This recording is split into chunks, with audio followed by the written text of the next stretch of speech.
Тавхан JCI лидер салбар бас санаачтай зохион байгуулж байгаа бизнес хөгжлийн академи новгоор Монгол буюу Хүмүүн баялагийг удирдах гэсэн нэртэй энэхүү сургалтыг хүргэсэн байна. Тэгээд юуны төрөнд бидний урилгыг хүлээн авч хүргэсэн та бүхэн өнөөдрийн мэдээг хүргэж баярлалаа.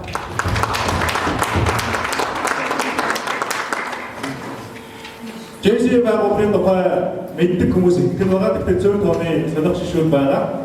100 жилийн хугацаанд болж байгаа JCI байгууллага дэлхийн 120 орчим орнд үйл ажиллагаагаа явуулж 5300 орчим салбар байгууллагаараа дамжуулж дэлхийд local community leaders буюу өөрийн байгаль суваг газар орондоо мандатыг хэрэгжүүлэх хөгжлийн боломжийг залуучуудад бий болгож байгаа юм байгууллага. Монгол улсад 20 гаруй жилийн төвийг бүтээж байгаа JCI байгууллага өөрийн гэсэн хөгжлийн боловсролоо урдцтай хөгжиж байгаа.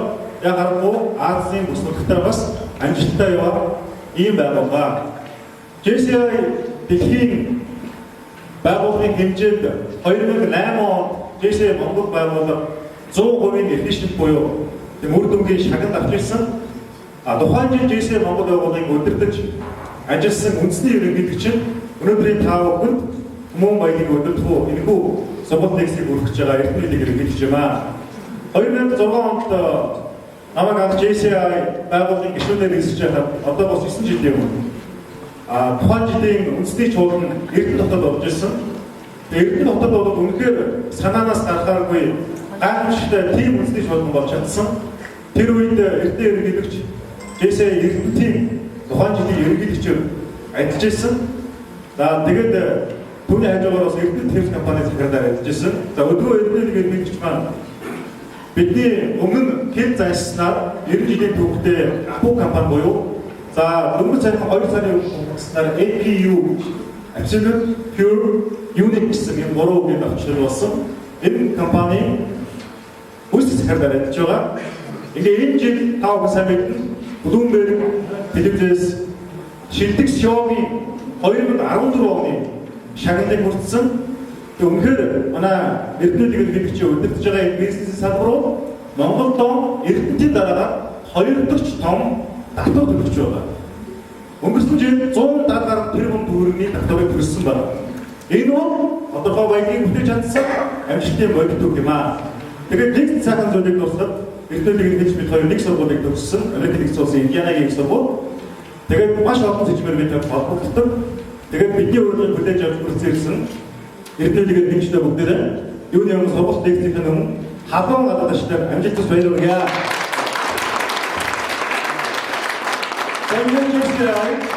Энэ хөгжлийн активын Монголд Хүмүүн баялагийг удирдах та бүхний хаван гадаадчтанд Эрдэнэ ерөнхийлөгч энд төрья. Бүгдээс төрья.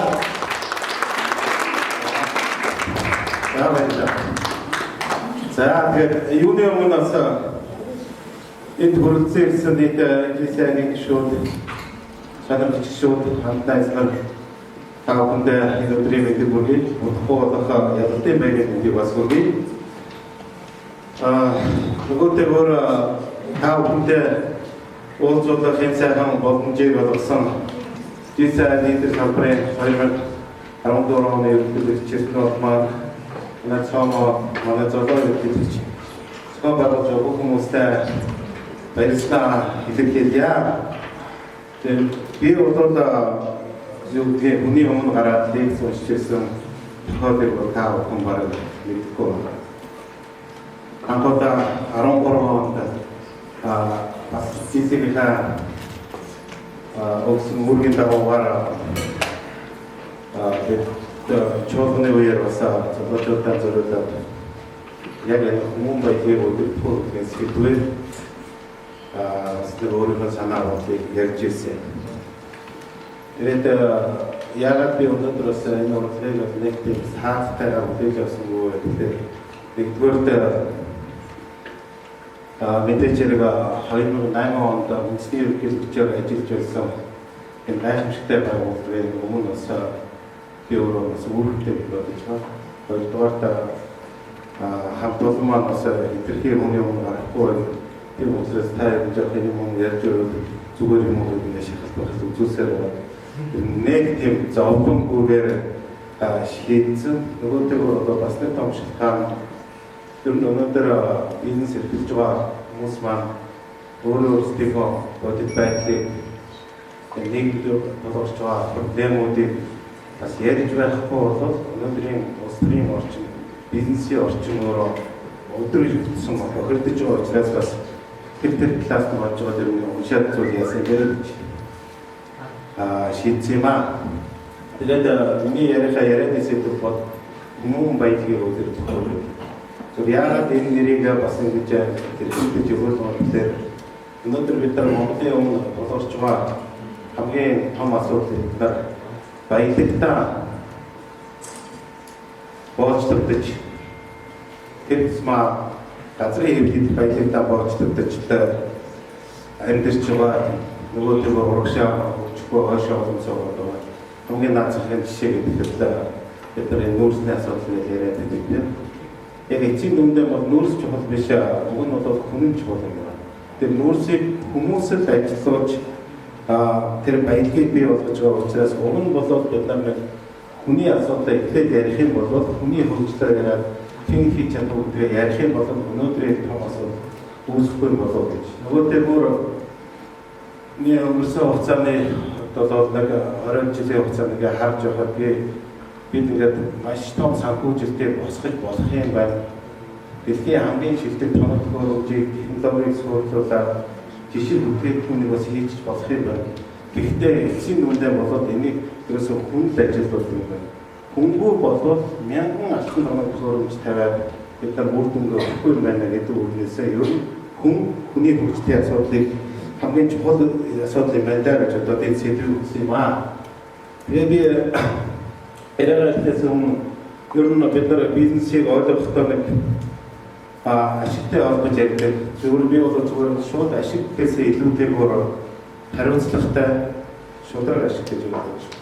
Бид нар ашиг гэж бизнесээ ойлгохоор нэг тендер төлөв нэг газар шихаас ирээд юм уу нэг үнэн дээр нэг 5 төгрөг нэмчээ тэрийг өөрөө ашиг болж тэрийг бизнес гэж ойлгодог бол энэ бол өөрөөсөө ойлгох юм аа. Тэгвэл урт удаан хугацаанд хариуцлагатайгаар шударга ашиг олох ойлголтод өөрөө маш том болох. Энийг бий болгоход хамгийн чухал нөлөөлж байгаа гурван хүчин зүйлийг би бас ярих хүсэж байна. Нэгдүгээр бол ашигыг бий болгоход байж байгаа цаг хугацааны асуудал. Хоёрдугаар зардалын асуудал. Гуравдугаар чанарын асуудал. Тэгээд энэ гурван асуудлуудыг нэг баланстан дээр тавиад нэг жин дээр тавиад яг холбооны гурванчлал шиг жиг давж явахгүй бол бид нар урт хугацаанд оддын ашигын төв бизнесийг хийх бол хүндрэлтэй хаа гэж бодож байна. Мэдээж хэрэг чанарын асуудал чанараа бодохгүйгээр хийхэд бол цаг хугацааны аль эсвэл үгтэй урт зардалтай өөр байж байна. Цаг хугацаагаа идэвхтэй бодоо явуулах зэрэг чанарын үгтэй гарч ирдэг юм уу тийм. Энэ гурвын аль нэг энд балансаа алдах юм бол бидний тэр бизнес гэж яриад байгаа хугацааны бодиттой ашиг бол үнэн утгаараа байхгүй маа гэсэн ийм бодлого байна. Тийм учраас энэ ашиг нөлөөлөж явахдаа үйлчлэг захирал гэдэг энэ хүн түүний удирдлагын баг хамт олон ямар тэр өөр оролтой байхын ач холбогдолтой байхын гэдэг талаар өнөөдөр ярилцлага хий гэж бодож байгаа. Би аль болох олон чухал үзүүлэлт байгаа. Тэгээд нэг сэдвээс нь гурван болчихж байгаа асуудлуудыг өгөн яриа явуучих гэж бодож байгаа. Нэгдүгээр гүйцэтгэх захирлын асуудал. Гүйцэтгэх захирал бол ер нь бол чухал албан тушаал. Энэ хамт олныг хандаж хүмүүс бий болох тэр удирдлагын багийн зөв чиг хандлагаар удирдах энэ юу бол гүйцэтгэх захирал олон талын ач холбогдолтой олон талын авиастай бас байх хэрэгтэй. Гүйцэтгэх захирал дээр би бас гурван суур асуудлуудыг ярья гэж бодож байна. Ер нь ганц гүйцэтгэх захирлаас илүүтэй бол хүний ажилтны ер нь үндэс болоод өөрөө өөрийгөө таних асуудал байдаг. Бид нар бол өөрийгөө таних үзэгдэл өөрөө хүсдэг бол танихгүй. Бидний хувьд би жишээлбэл өөрийгөө таних болохоор би өөрийнхөө эрхэм зорилгыг тодорхойлж чадахгүй. Зорилгоо тодорхойлоогүй юм бол ямар ч экшнийг харах болохгүй.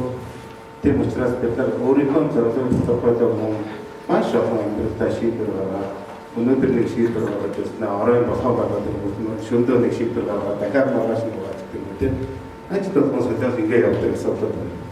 Тийм учраас өөрийгөө таних процессыг зүгээр нэг хоногт л би өөрийгөө таних асуудал биш хаа гэж бодож. Энэ бол амьдралын турш үргэлжлэн сайжрж явах таньж явах ийм процесс явж байгаа. Тэгээ би өөрийнхөө хувьд таних илүүтэйгээр бас би бас азтай хүн гэж өөрийгөө боддог. Ер нь бол бурхнаас заяасан өгнөг бурхан хүнд нэг тийм нэг бэлэг өгөөд тэр бэлгийг болоод авч байгаа доктортой бас шингээж явах асуудал байгаад байгаа шиг санагдав. Тэгэхээр нэг хүн болгонд бэлэг өгдөг гэж боддог. Тэгээ надад бол их том бэлэг өгсөн юм байна.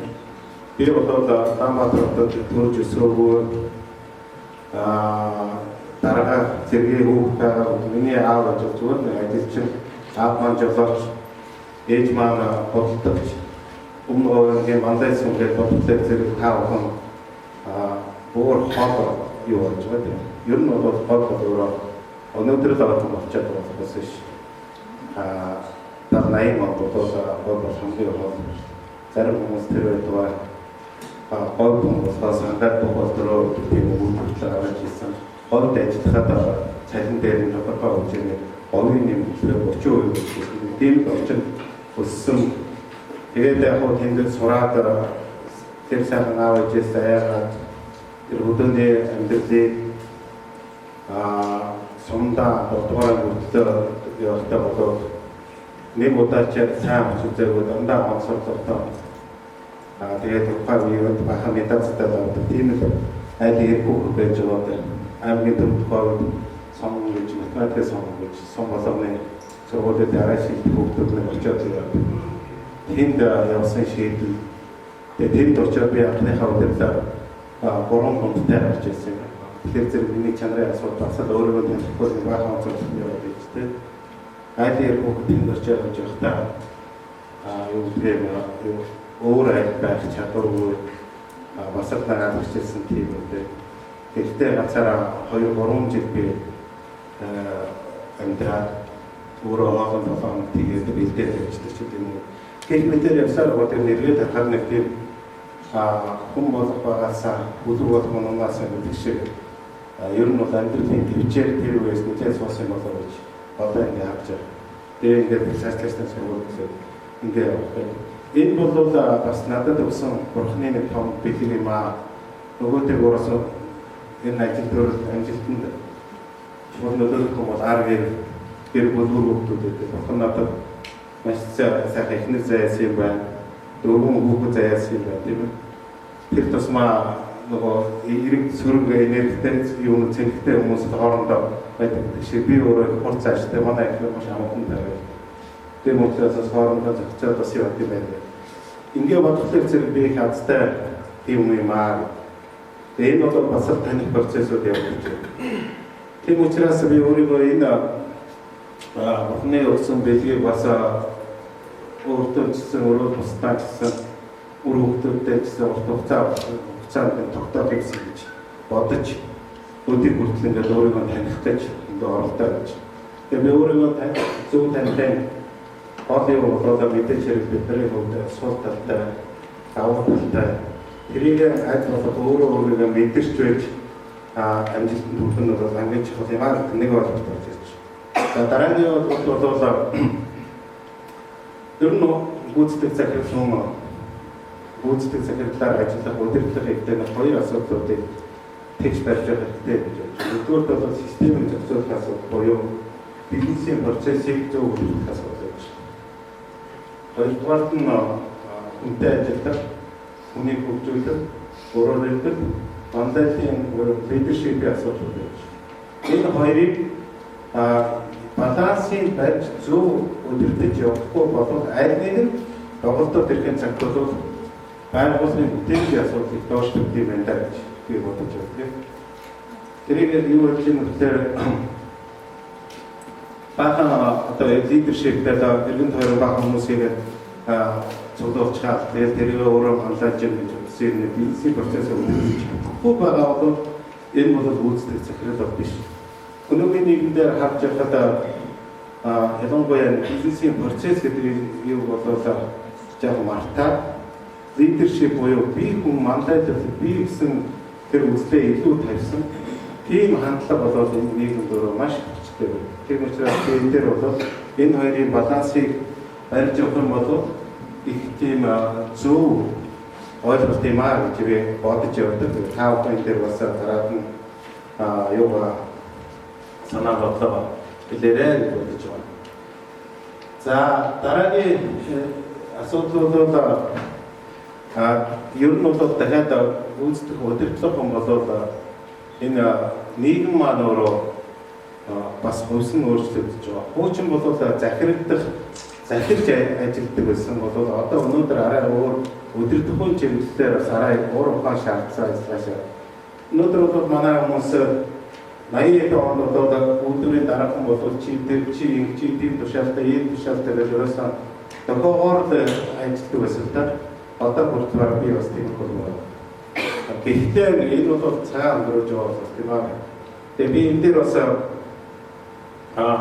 2000-аас 2007 он хүртэл эрдэнэ бизнесний гүйцэтгэх захирал байсан. Энд бол төвлөрдөж очихдоо 27-8 настай сайхан залуу очиж байсан санаж байна. 1500 хүнтэй. Тэгээ 1500 хүнд хамгийн залуу инженер нь бол би байсан. Манай 1500 хүний харахад бол инженер техникийн ажилтан болон удирдлагын аппарат бол тэрчтэй миний дээд үе болно, тэрний дээд үе гэж. Ажилтнуудын дундаж түвшин аваад үзэх юм бол манай дундаж 35-аас 38 настай ийм хамтан удирдах энэ түүхэн гоё боломж надад болсон. Тэр үед миний нэг маш сурч авах гэж оролцсон юм хэлээ. Удирдлага нь бол 3 хэлээр ярих хэрэгтэй байна гэж би хэлсэн. 2002 онд надад эрдэнтийн телевизээр ярилцдаг өгтөн би тэгж ярьж ирсэн. Ер нь өдрийн удирдлага нь 3 хэлээр ярих хэрэгтэй маа гэхээр магадгүй зарим нь бол англиар интернет монгол гэж байна. Би бол насны ангиллаар шилбэл 60 оны үе 50-аас 60 оны үеийг бол нэг ангиллаар үзье. 60-аас 70 оны үеийг бол дараагийн ангиллал ч юм уу тэрний залуу үеийг ингээд зүгээр би бол юу нэг Харвардын үед манай дэглэл багшийн юунд сургалтанд ладны орж явахад X, Y, Z generation гэдэг энэ генерашн асуудал байдаг юм. Тэр бол манайд бол тэр хойчоо практик дээрээс болчихгүй. Тэгээ энэ удирдлага хүн хамт олондоо үнэлэлт нь хамт олондоо хайрлагдана гэдэг бол хамгийн чухал асуудал. Ер нь бол хамт олныг ажилдаа энийгээд ирдэг ажилласаа энийгээд гардаг явах бол удирдлагын багийн үндсэн үүрэг байдаг. Тийм учраас би энэ зүгээр захирч биш ур чадвараар удирдах асуудлыг бас энэ дэрж байгаа. Дараагийн нэг асуудал бол бидний хувьд гүйцэтгэх захирлыг нэг хүн яриад байна. Гэхдээ ер нь бол гүйцэтгэх захирлыг бол нэг л хүн. Ганц хүн айл болдоггүй, ганц модоор гал болдоггүй гэж бид нар манай сард сайхан болж байдаг. Гүйцэтгэх захирал удирдлагын баггүйгээр ямар ч тийм чийж болж чадахгүй болж байна. Мянган хүний гүйцэтгэх захирал удирдах гэдэг бол бидний хэлбэрээр бол тийм ойлголт байхгүй. Тийм учраас сайн удирдлагын багийг бүрдүүлэх нь бол сайн явахын амжилтын бас нэг үндэс юм аа гэдэг. Тэгээ би удирдлагын баг дээр сонгох, удирдлагын багтайгаа ажиллахад бас нэг 3 асуудлыг бас анхаарч үзэх юм аа. Удирдлагын баг дээр бол удирдлагын багийнхаа гишүүдийг хэмбэ гэдгийг бид нар маш сайн таних ёстой. Тэгээ түрүүнд гүйцэтгэх захирал өөрөө хэмбэ гэдгийг таних би яагаад хэлсэн гэхээр өөрийг нь таних юм бол би удирдлагын багтаа байгаа эрдэнэ бол таньж чадахгүй. Тийм учраас энэ бол удирдлагын багийнхаа хэмбэ гэдгийг бол танихын тулд бас зүгээр янз бүрийн аргачлал байдаг. Тэгээ бидний хувьд бол жилдээ нэгээс 2 удаа бол заавал нэг чөлөөт Улаанбаатарт ч гэдэм үү, Ажил Баалын ч гэдэм үү, Ирхүүж ч гэдэм үү, зардалж явах их гараад явах юм бол байгалийн дээр ч гэдэг юм уу те чөлөө дуулцалтууд чөлөө тэгээд бие таних процессыг хийдэг. Ер нь бол яг хэмбэ гэдэг одоо таних бол өрөөндөө дуудаад системтэй зангаатай таних боломж юм. Ялангуяа захирлын өрөө бол тийм таних орчин бол байдаггүй. Тийм учраас бид нар энэ дээр ер нь бол хүний таних асуудал ийм юмнуудыг хэрэглэх зүгээр юм уу? Дараагийн нэг асуудал бол бид нар энэ эго гэдэг сүүлийн үед яриад байгаа. Ер нь бол би та хүмүүс бийг сайн хандлагыг ярьж байгаа. Тэгтээ бол эерэг сүргээр багийн гишүүдээ эго гэдэг асуудлыг би бас урьдчилан бол ярьж ирсэн санаж байна тийм. Ер нь бол сөрөг эго гэж байгаа шиг байна. Эерэг эго гэж байна. Удирдлага хүн аль алийг бизнес ашигладаг байна. Тэгээс сөрөг эготой өгч бүх биш. Тэр сөрөг дан чанартай хүн зарим хүнд бол хэрэг болдог. Тэр нь бол тодорхой хугацаа. Нөгөө хугацаанд өнгөрөөд ирэхэд бол эерэг эго хэрэг болдог ч юм уу тийм ээ.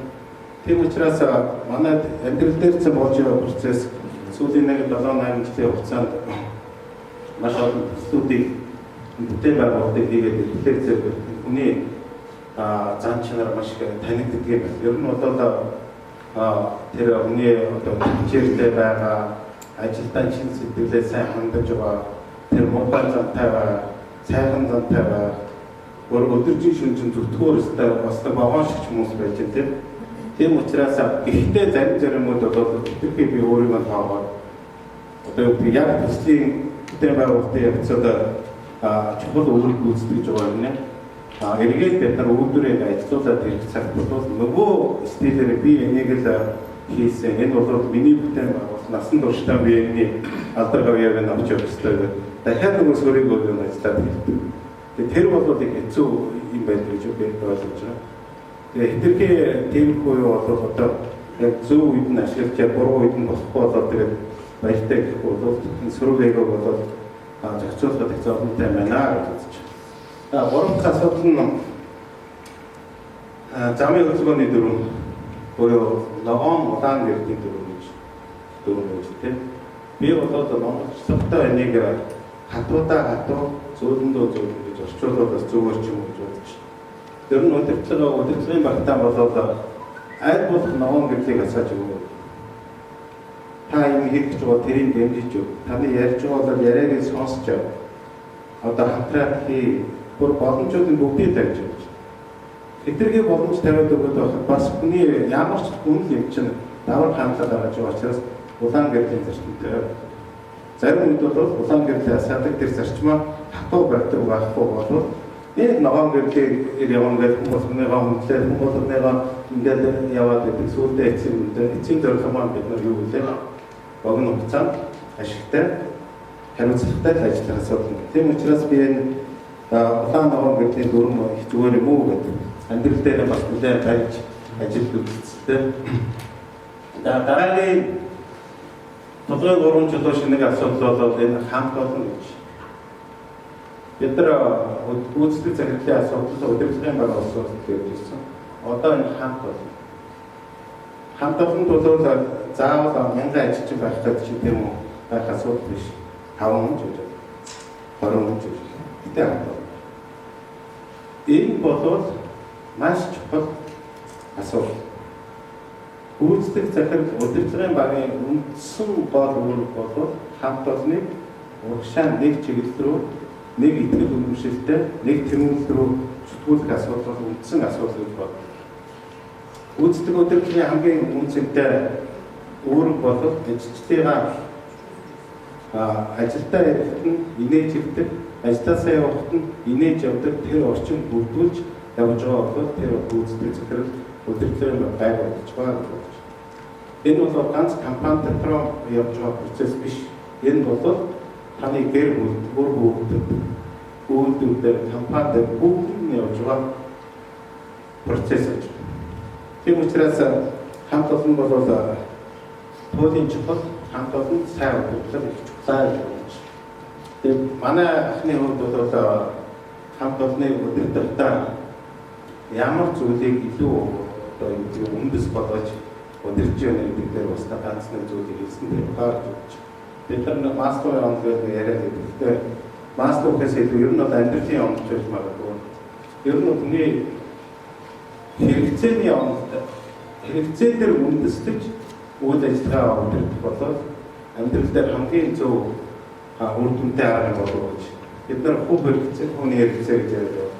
Тэр бол нэгдүгээр физиологийн эрүүл байх, бие биенээ хайрлах энэ юунууд бол хүний хэрэгцээ дээр үндэслэж ярьж байгаа болов гэж бодож.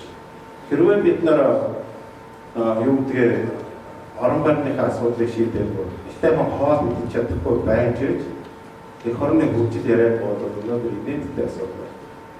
Би олонхтой энэ улс төр байж байгаа зарим хүмүүс нь баяр түрээслээд улсын төлөвшөлт байгаад байна. Сонирхол бол ер нь бол гэрээнд сад түрүүнд юу вэ? Биеийн сад гэрээнд сад түрүүнд шиг биеийн засаагүй явж байгаагийн хэлбэр болов гэж бодож байгаа. Тийм учраас ер нь зүгээр магадгүй одоо өндөр хүчтэй Япон, Америк гэх юм уу те насаараа түрээсийн байранд амьдарч байгаа бурхны орлоо бас спайс бол тэр нэг юу нэрээд өгч байгаа. Монгол бол тийм соёлтой биш юм шиг байна. Ер нь бол хүмүүний өмчтэй байх соёл асуудал байна. Тэгээ бодлоо зэрэг бид нар энэ дээр одоо юу гэдэг аль болох яг тэр энэ юугаар амьдралын юугаар явах бол өөрийнхөө хэрэгтэй өөрийнхөө амьдралын орчин эхнэр хүүхдүүд дөрвөдөө тижээж чадахгүй байж дээгүүр юм яриад байгаа нь онцгой асуудал юм аа. Тэгээд бид нар энэ дээр бас нэг юу нь одоо аль болох хүмүүсийн юм дээр болоод жилдээ компани дээр 180 орчим минимум хүний хөгжлийн төлөвлөгөө гэж хийдэг. Үлдсэн хүмүүс нь одоо бүслээрээ хийдэг. Тэр хүн бол хүний хөгжлийн төлөвлөгөө хийхдээ заавал ажлын тухай биш байхгүй. Ер нь бол би гэр бүлдээ төдий хэмжээний цаг зарнаа, би хэл сурнаа, би үр хөвгтэй хүмүүжүүлэхтэй тэгнэ, эхнэртэй муухай ашигтай бол тэр ашаан заснаа гэх юм уу те. Ингээд нэг жилдээ нэг аваад тэр хугацаанд жилийн дараа тэр хоёрыг хайлан авч байгаа. Тэгээд тэр юу болоод бид нар тэр материал биднэрт ямар хэрэг болж байна гэхлээр зэрэг нэгдүгээр тэр нэг карьер хөгжлийн асуудал бид нар байж байгаа. Ер нь өдөртлөг хамтлагын заавал залгын чалаагаар үлдэж энэ үйлдвэрийг энэ хүнийг хэн өдөртөх тэр ард нь 2-3 хүний заавал агуулж явахгүй бол бидний тэгээд ганцаараа авах болж яснаа төсрөө ярьждаг тэр чигтээ өдөр нь авах гэж болохгүй тийм ээ. Тийм учраас хүмүүний хөгжлийн төлөв бид нар нэгдүгээр карьер хөгжлөлт ашиглая. Хоёрдугаар дээр хүний төлөвлөгөөн дээрээс нь үндэслээд хүмүүний юу зориулаад сургалтын програм тодорхой хэмжээний нийгмийн асуудлыг шийдэхээ хөтөлбөрүүлж байгаа юм үү. Энийг бол тэр сонирхол дээр нь үндэслэж шийдэж байгаа. Зүгээр үрдэн болоод бас нэлээ эргээр орж байгаа болов гэж харж байгаа. За энэний дараа бол мэдээж хөгжлийн асуудал яригдах. Бид нар хөгжилгээ ажиллах зэрэг мэдээж хэрэг ер нь бол хүүхний хөгжил, хамт олонны хөгжил, компани хөгжил гэдэг энэ улс орны хөгжил гэдэг ингээд цаашаа явах болтой. Тэгээ хөгжил дээр бол хүүхний хөгжил, хамт олонны хөгжил нэг чухал юм болоод ер нь бол хүнийг сонирхлоор нь хөгжүүлж байж удирдах арга барил бас үлдэнтэй байж магадгүй гэдэг бас нэлээд хэрэгжүүлж үзэж байгаа.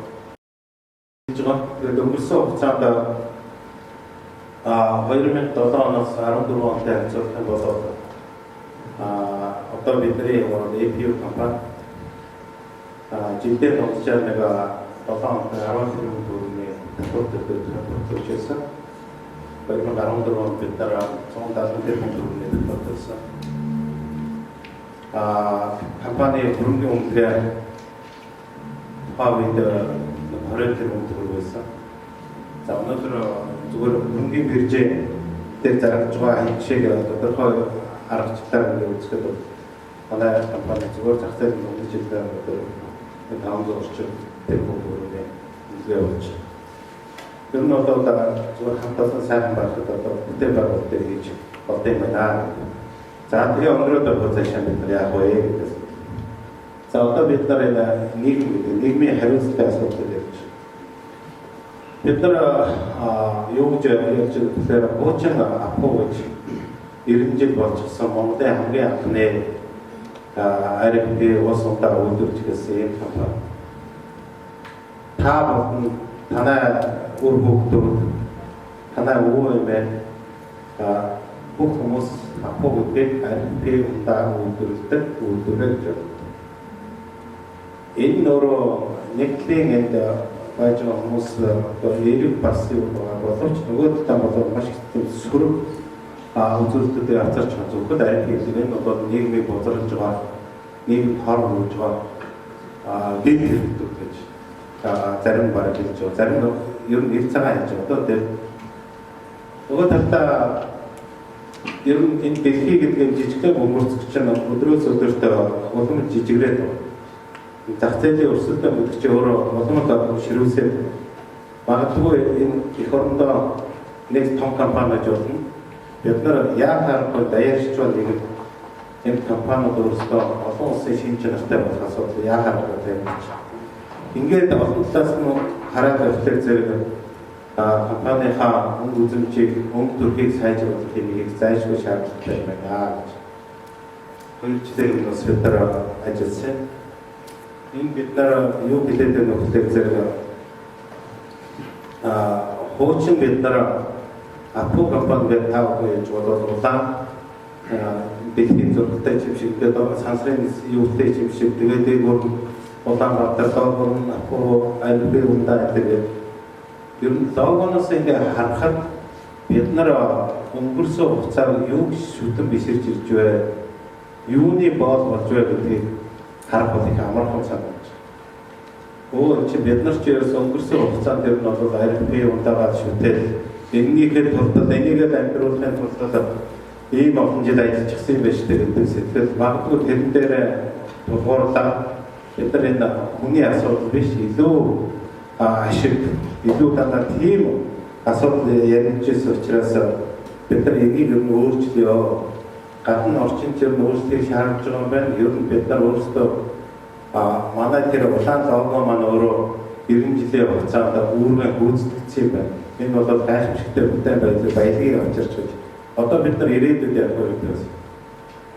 Тэгээ бодсоор байгаа ер нь бид нар апо гэдэг яг тэрүүгээр ингээ үзээд байхлаар ерөөсөө нэгдүгээр тэрээс үг орж ирэхгүй хоёрдугаар RFP удаанаас нь өөрөөс санаа болж ирэхгүй. Тэгж явсаар бас сүүлдээ ер нь бид нар латинскээр APU гэдэг. Тэгж боёо бол absolute pure unique гэдэг ойлголтыг гаргаж ирж байна. Absolute pure unique-ийг бид нар бид нар бас нэг аз жаргал юм явуулах зэрэг энэ бороо үсгэж байж. Тэгээ би түрүүнээс хойш эхлээд ирэхдээ нэг асуудлыг нь бороо сэдвээр яриад хүндлийдээ байдаг бас энэтэй уйлдаад байна. Ер нь тулгын 3 жил бид нар ер нь бид нар чинь 93 наадам байна. Монголчууд түүхэн үедээ борооны тав бол их хэрхэмж ирсэн юм билээ. Дээрээс нь хамгийн чухал асуудал бол Монгол хүн газраа шүтдэг, тэнгэрээ шүтдэг. Энийг хооронд нь холбож явдаг нь бол хүний сэтгэл юм аа. Ийм 3 онцыг ингэж явуулсаар бол нөгөө absolute pure unique гэдгийг чинь монголч тогтоо төгс, төгөлдөр, тунгалаг гэж монголч хэлж байна. Магадгүй ингээд төгс, төгөлдөр, тунгалаг гэдэг компани өөрөө RFP үйлдвэрлэж бид нар сүүний салбар төрөнд оруулсан байлаа тийм усундаа жуус гэдэг бүхэл салбар төрөнд оруулсан учраас өнөөдөр яг ингэ нэрээ өөрчлөлтөөр юу гэх нийгэм заавалгүй та нарт тийм үү илүү популист улс төрчид гэх юм уу эдгээр хариуцлагаас бултаж энэ нэрээ өөрчилж ингэж байна гэдэг ойлголтыг авч ирж байгаа. Магадгүй өнөөгийн хугацаанд бол ийм сөрөг үзэл гарахыг бид нар үүсэхгүй гэж бодож ирээдүйд бид нараас юу шаардж байна? Та бидний үр хүүхдүүд юу шаардж байна гэхээр бидний сайхан хөгжил тэднийд авчрах нь илүү чухал болохоос биш. Өнөөдөр бид нар өөрийгөө бодох нь бол том асуудал биш юм аа гэдэг. Тэгээд бид нар энэ absolute pure unique гэдэг үүний цаана хатан төгс төгөлдөр тунгалаг буцаачтай бид уцаачтай төгс гэдэг цаатаар бид нар энэ үүрэг хариуцлагатай байя. зүгээр үүрэг хариуцлагатай үгийг биш амьдрал дээр хэрэгжүүлъя. Тунгалаг гэдгийн цаатал бид нар ёс зүйтэй байя гэсэн. За төгөлдөр гэдгийн цаатал бид нар соёл энэ устж байгаа соёлыг бид нар яаж Монгол хүмүүс бид нар хамгаалалтаа бий болгохгүй. Энэ дээр үндэслэж олон улсын зах зээл дээр өрсөлдөхөж бүтээгдэхүүнийг яаж гаргах байж гэдэг юм те. Ингэж бодсоор яваад бидний эрхэм зорилго тэр чигтээ өөр болж ирсэн. Энэ юу гэхлээр зэрэг ерөөсөө бид нар бол зүгээр л бидний эрхэм зорилго бол үгүй хэрэглээгээ багсгаад яагаад бид түрүүтэй өөрөө хичээлжтэй. Бид нар бол одоо эрхэм зорилгоо суурийг хүн болоод ирсэн. Хуучин бол бүтээгдэхүүнээ дээдчээ явуулсан бол одоо бид нар үнэн байлаа. Хүн гэдэг бол биднэрт баялаг хамгийн чухал элемент юм байна. Үнэ хөгжүүлснээр компани бүтээж ашиг босод одоо соёл дээшлэх юм байна. Хэрвээ ингэж дээшлэх гэх юм бол нөгөө бидний яриад байгаа хүн нийгмийн хүчтэй бүтээж ноогдол ашиглаж гэдэг юм. Нөгөө нийгэмд бүтээж байгаа нийгмийн одоо татвар тэр улс орны хөгжил бид нар ингэж урт хугацаа гэдэг ажилтай болох юм байна гэдэг ийм тэр чигтээ одоо бүгдөө өөрсөн концепцийг хийгээд явж байгаа. Ер нь тамд хөрөмжийн тавих асуудал бол хөрөнгө үнэт асуудал жилийн хугацаанд тавьж байгаа. Харин хүний сэтгэлгээ өөрчлөлт бол өөрөө цаг хугацааны асуудал. Магадгүй 5 жилээр үргэлжлэн, магадгүй 10 жилээр үргэлжлэн. Гэхдээ өнөөдөр бид нар хийх бол өөр хэн чиггүй. Магадгүй бидний хэлдэг хүн юу гэдэг талнастай байж байгаа. Эний үр хүүхэд ирээдүйд надад авах магадaltaй учраас бид нар хамт олоноор явж байгаа энэ өөрчлөлтийг хийхдээ хамт олонноос сэтгэлгээнд өөрчлөлтөнд орё гэдэг бид нар энэ том өөрчлөлтийг хийгээ явж байгаа. Тэгээд энэ бодол цэвэр юм нийгмийн хариуцлагын асуудал байж байгаа. Ингээд би ер нь бол гүйцэтгэх захирлын удирдлагын багийн хамт олонны дээрээсээ нийгэмдээ ямар үр оруулалттай болох вэ? Өөрийнхөө санаа бодлуудыг багцлж байгаа айл болох ийм санаа гаргадаад ингээд төрс яасан түрүүний 3 юу болоод сэдв бол 3 ёс байгаа. Тэгээд учраас ер нь зүгээр сайн хамт олон сайн удирдлагын багтай сайн гүйцэтгэх захирал байх юм бол энэ гэсэн зарчмыг бид нар барай авах юм бол тэнгэр тарчгүй маягаар газар гарч байгаа гэж бодож байгаамаа. Ингээд ерөнхийдөө миний ярианы юу бол өндөрлөж та бүхэн энэ сэдв байж болно.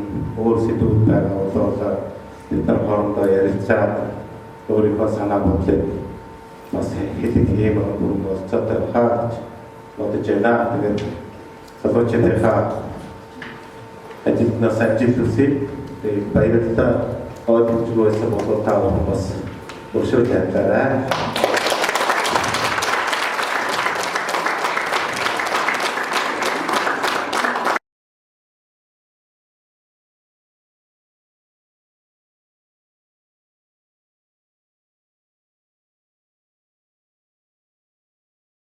Танайдэр KPI гүйцэтгэлийн бүр үзүүлэлт зарим орчуулж байгаа гэдэг. Энэ юугаар бол жилдээ 2 удаа албан тушаал болгон дээр үзүүлэлтээр ирээд хэмжигдэж болохгүй үзүүлэлтүүдээр хийж үзүүлэлтийг гаргаж байгаа. Энэ бол цалингийн шууд нөлөөлж, урамшууллыг шууд нөлөөлж байгаа. Ур чадварын үнэлгээ буюу 360 градусын үнэлгээ гэдэг бол өөрөө шууд утгаараа юу тооцож болохгүй юм нэ ажилдаа хандаж байгаа хандлага хамт олонтойгоо хэрхэн байж дээ тэр хүмүүний соёлын асуудал ямар хөө хүний төлөө нэгний төлөө байна аймаг бодоод байна ч гэх юм энэ юугаараа болоод ур чадварын үнэлгээг бид нар үнэлж байгаа. Дээрээс нь зүгээр яг грэйдүүдийг бид нар гаргаж ирж байгаа. Албан тушаалын ангиллуудын өсөлтөд хүчтэй гаргаж ирж байгаа. G1, G2 гэж явсаар байгаа жишээлбэл G5-6 гэх мэт үздэг захирал хүртэл яваад. Дахиад дээрээс нь агшаана болгоноор дахиад тэр ур чадварын левелүүдийн хүчтэй гэж байна. Тэгээд энэ цалингийн системийг өөрөө боловсрол болгох тал дээр бол маш их ажиллаж байгаа. Цалин өөрөө ажилчин хүний бас нэг сэтгэл хангамжтай байх шүүмүүдийн нэг хэлбэр би бол 100% гэж хэлэхгүй ер нь бол нэг хэлбэр. Тийм учраас тэн дээр бид нар үнээр одоо Монголын ямар ч компани хандлан өнөөдөр цалин өгч байгаа асуудал байхгүй. Бид нар ч ер нь бол хүний хэрэгцээ болоод байгаа шүү дээ. Хамгийн гол нь зөвхөн зөв шударга систем дээр байвал тэр нэг хүмүүст ажиллах орчныг бүрдүүлэх юм аа гэдэг анхаарч нэмээд ажиллаж байгаа. Тэр бол зөвхөн үгдүүрээ ухах гэж боддог. Тэрвээ бид нар системийн зөв шударга системийг хийж гэх бол цалин өсгөх асуудал бол тухайн эдийн засгийн байдлаас хамааран өснө гэдэг. Бүгднийхээ бол бид цалин бол маш өндөр байх хэрэгтэй. Хамгийн гол нь нэг цагтаа шууд өсөлтөөр зэрэгцээ тэмцэх асуудал сайн байна. Тэгэхдээ бол бид нар ажил олгогч гэдэг цалингаа ажилчид өсгөнээр тэмцэх бослого хийгээд байдаг. Эцсийн нүндээ тэр түүний өртөг цалин хэдэн хувийг эзэлжүүлэх гэдэг олон улсын бүтээгдэхүүн болгоноор гарцсан байдаг. Жишээлбэл Норвегтэй нэг бүтээгдэхүүн өртгийг дөрөвс тохиог өгч гэдэг энэ цалингийн өгч гэдэг. Тэр өрсөлдөх чадварыг барьж бид нар цалингаа одоо өсгөх хэмжээс асуудал байдаг. Бидний хувьд бол айлуулах бүтээгчийг өсгөж байж цалингаа өсгөх гэсэн ийм хатуу бодлоготой вариант магадгүй зарим зүйл шударга бичсэн. Тэгээд Монгол улс үүдүүрөөр өсөлтөх чадвартай байна гэж үзэж байгаа бол яхаарахгүй бүтээгчдээс өөрсөн цалингаа хасуулаад байгаа гэдэг. Гурав хүний нөхөн дээр бол хүчтэй зүгээр би энийг ярьж байна.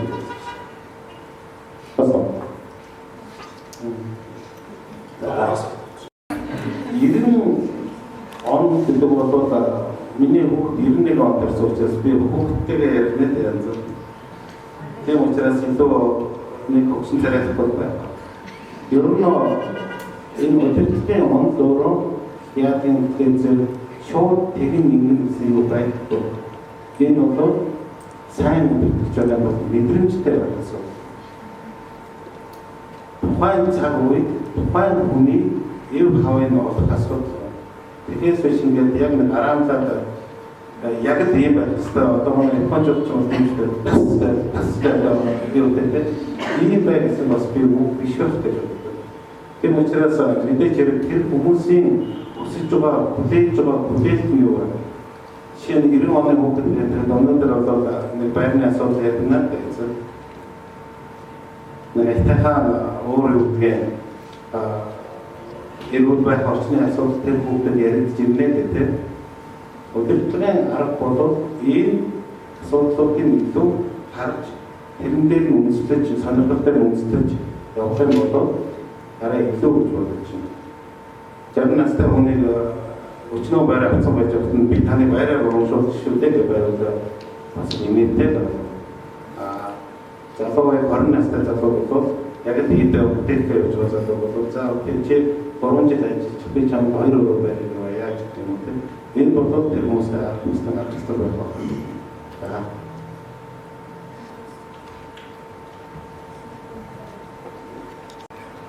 Could you see a leader's break?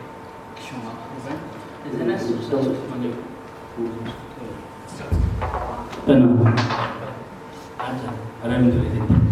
could you say leader's reflection? Энэ асуулт өгөр мэдээж компани гүйцэтгэл бол тэр өдрийн баталж байгаа хүмүүс бас анзаарч лидер байдаг.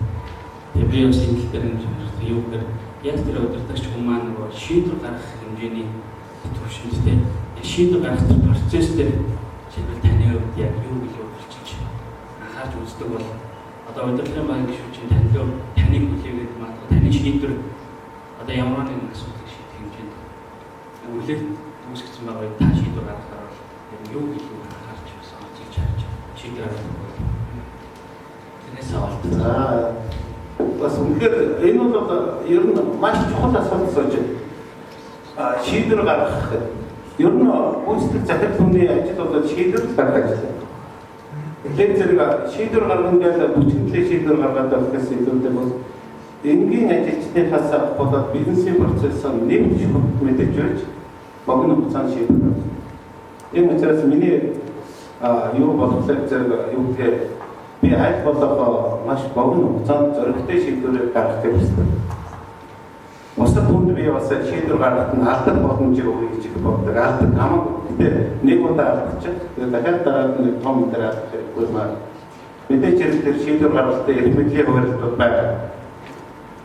Үнэхээр захирал өөрөө ч санаа хязгааргүй эрх мэдэлтэй хаан биш шүү дээ. Тэгээд хуулиар зохицуулагдсан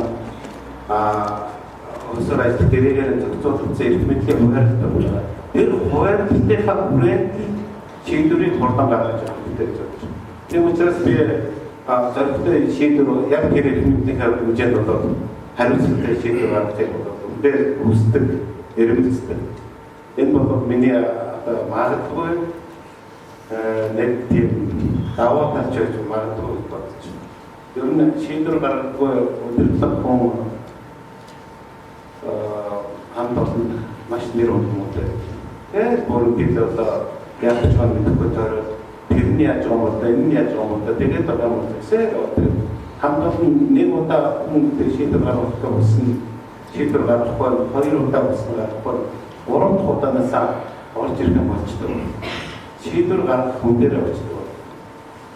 Тэгэхээр бидний хувьд нэг тийм нэг зөв ойлголт бол цаадэр хэлэгч бид нар бүгдээ GCI-ны нөхдөд бие биедээ итгэдэг эрх үүргийн хариуцлагыг маш тодорхой гаргаж ирсэн учраас бид нар ерөөсөө хаалтна гэдэг ойлголтыг шийдвэр гаргаж байна. Тэгээд анх би 2007 онд энэ ажилд хамтдаа эдгээр юуны бас нэг тохиролцоо хийсний нэг нь болов гүйцэтгэх захирлын эрх мэдэл та хатаж болохгүй гэсэн ийм л тохиролцоо хийсэн. Тэгээ монголчууд бид нар чиг зовлонтой шүү дээ хамаатан салбар болонтой найз нөхөд болонтой тэгээд тэрний тэр энэний юм гэдэг зарим нь уулзалттай холбоотой зарим нь юм гэж яваад байна. Тийм яваад ирчих юм бол компани өөрөө утгагүй. Тэгээд ирж байгаа тохиолдолд юу гэдэг чигээр манай түүцээр уцаа гэж хэлээд миний өмнөөс шийдвэр гаргаад байгаа бол би тэндээ байх хэрэг юм те. Тийм учраас уустай та миний өмнөөс нэг ч удахгүй нэг ажилтны томлохгүй халахгүй нэг ажилтны цайлуухгүй энийг бол биш. Харин би тань юу арга гэж байна гэдэг тодорхой хэмжээний ноот ашиглая. Урт хугацаанд ажиллах эрч хүчтэй багийг бий болгоно гэж байна. Тийм л юм байна. Гурасаа гэсэн.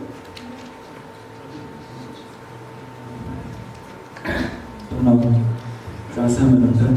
За танаас яриг сонсож байхад сайн батна санагдлаа. Ер нь бол айл гэрийн аав ээж нь харахаар өрөвдөд хүмүүжил боловсрол харагддаг. Тэгэхээр зөв танаа хамт олон ч гэсэн. За таны хандаа одоо үндсэн бодлого тэр философиор хүмүүжиж байгаа гэж бодож байна. За өчнөө олон асуултуудыг сая бас хувьдаа бодлоо. Тэгээд хоёр асуулт асууж бодсон. За нэгдүгээр компани зорилготой таниулах, тэгээд цаашдаа товрын хөгжилд өөрсдийнх нь зорилготой холбоотой ингээд тав аль болох ажилтнуудаа сонсдгийм байна. Тэгэхээр зэрэг таны хувьд яг гүйцэтгэх захирлын зүгээс ажилтнуудаа эргэж одоо ямар шугамар гэж холбогддог вэ? Жишээ нь SEO-гийн уулзалт гэж байгаа юу? SEO-гийн уулзалт гэж тийм. Яг гүйцэтгэх захирлын хувьд ажилтнуудтайгаа уулздаг уу? Ялангуяа одоо илүү дотно уулзалтыг асууж байна.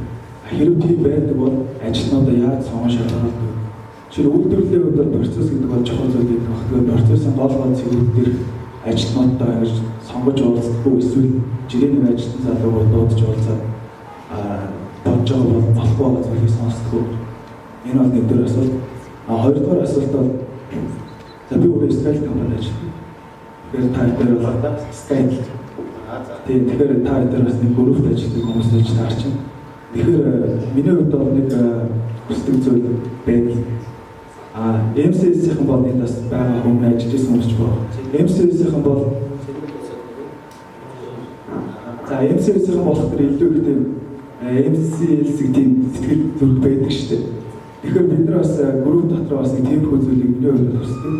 Тэгэхээр зэрэг одоо апугийн бүтээгдэхүүнийг скайдлын бүгдээр хэрэглэх ёстой гэж. Нөгөө талаас апугийн скайдлыг хэрэглэгчд байх ёстой. Энэ зөвхөн том хувь хүнээс гадна гэр бүл бүгдтэй. Тэгэхээр зэрэг энэ тал дээр одоо гүйцэтгэх захирлын хувьд бол наашаа ямар одоо үйл ажиллагаа болж байна. Өөрөөсөө манлайлалынхаа үйл ажиллагаа зөвхөн компани дээр төдийгүй групп компанийн ажилтнуудад бас өөрийн тал дээр бодсон зүйл байдгүй гэж байна. За Үнэхээр асуултаас хариулт тавьчих. MCS-тэй үзэл ер нь бол компанийн засаглалаараа нэлээд өмнө татны явж байгаа компани гэж би боддог. MCS-тэй үзэл гэдэг бол өөрөө хаангаар хүнтэй сэтгэлээр би явж байгаа. MCS-д байх юм бол чи заавал тайнер ууж явж байгаа шүү дээ. Би одоо тэр хэсэглэр чи апугийн чи тайнер уугаад байж байгаа. Яагаад болохгүй энэ тамийн сонголттой. Шийдвэр скайтэд асуудал дээр яг мэдээж дэмжлэгүүд явах тийм. Тэгэхээр нэг хамгийн том ойлгох байна. Та нар скайтэд маань чи гэдэг зүгээр л өрсөлдөөж бараа үзлээ сандбал акцентээр чугаргаар өрсөлдөж. Тэгэхгүй болоод хүчээр бий болсон хэрэглээ болоод маш богино настай. Би болоод чин сэтгэл болоод заавал скайтэд дээр очоод апугийн ерөөдөө яваад байж би болоод хэлмээр байсан.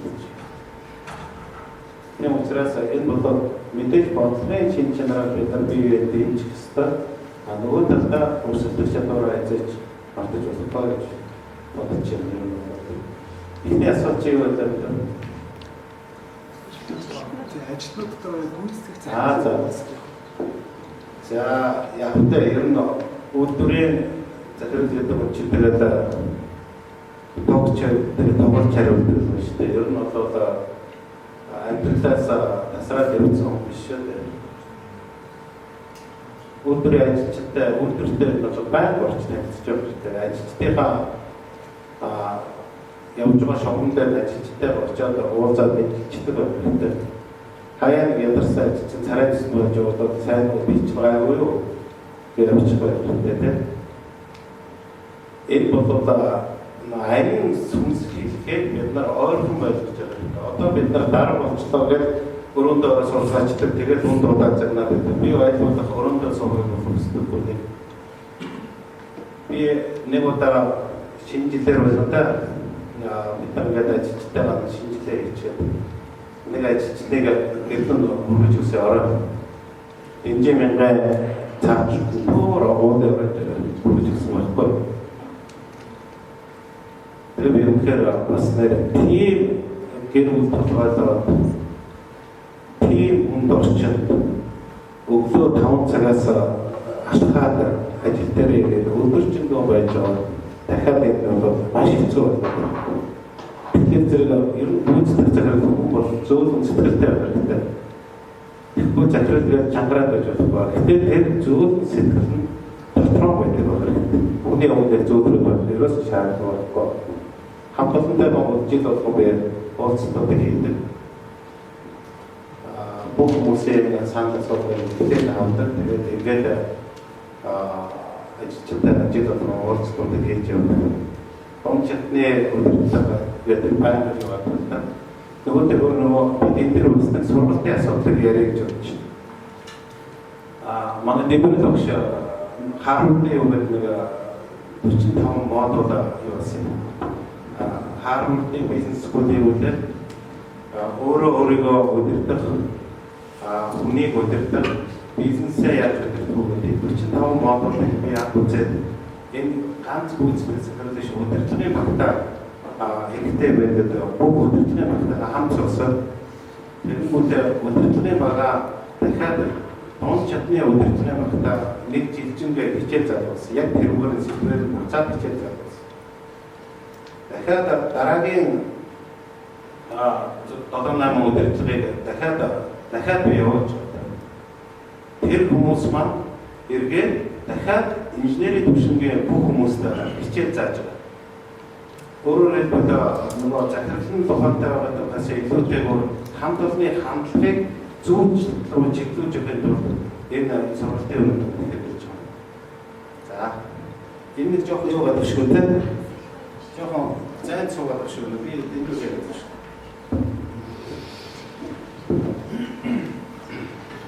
Цаанаас өөр байдаг юм уу? Гүйцэтгэх захирлын өөрөө тэр чиглэлээр тэр өөрөө бэлтгэсэн аяас чанартай байдаг болов. Хоёрдугаар сүүлийн нөгөө ихээр одоо сайн удирдлагын баг ажиллахтай татах бол компани хурцаанаас зэмшүүлдэг. Тэгэхээр танай бог компани хувьд ажиллахтай одоо хурцаа зэмшүүлдэг. Хурцаа зэмшүүлждгээс сэтгчүүд тийм тогтолцоо байдаг болов. За гүйцэтгэх захирлгээд ялдаа гүйцэтгэх гэж байна. Ер нь бол гүйцэтгэх захирал бас өгөх гэдэг. Би бол өөрийгөө хөрөнгө оруулагч боддог. Тэр нь бол өөрийгөө хуулийн бизнестэй яагаад самбар хөрөнгө оруулсан. Ажлын самбарт хөрөнгө оруулсан байна. Тэгээ миний нэг зарчим байгаа. Хоолой идчихсэн компанийнхаа эсрэгтэй байх гэсэн зарчимтай. Тэр зэрэг ямар ч байсан ноолор бүтээгдэхүүн хийж хойд шавар гэж үзэж байна. Хэмс хийж эрдэнэ дэвстэй шавар болохгүй. Ариг сундаа сууж хойд шавар болохгүй. Усаас салбарт би сонголттой. Тэр нь бол надад үлдэж байгаа салбар, гүйцэтгэлийн салбар, барилгын салбар байна. Би энэ хоёр мэдээж хөрөнгө оруулалт. Дараагийн асуулт нь бол үүнтэй.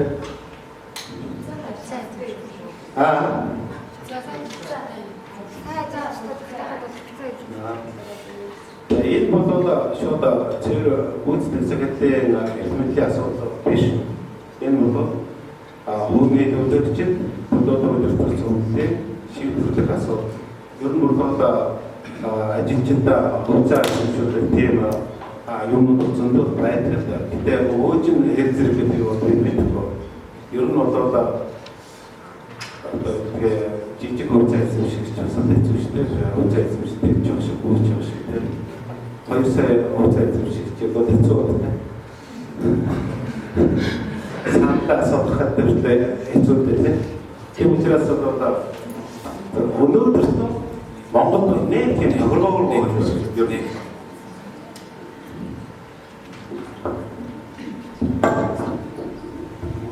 За. Манай Бацаа ерөнхийлөгчөнд ирсэн хүрэлцээс маань их баярлалаа.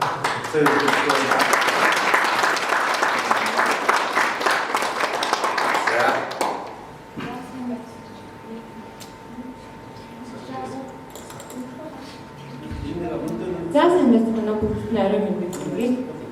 Тэгээд TCI English гишүүн харуулна. Тэгээд миний өнөөдөр яг таны хэлтгэлээс сонсон одоо ярианаас сонсон хамгийн юм одоо ишлэл үг гэх юм бол миний бодлоор та ингэж хэллээ шүү дээ. Хүний нөөцөөр ирээдүйд бид нар өрсөлдөнө.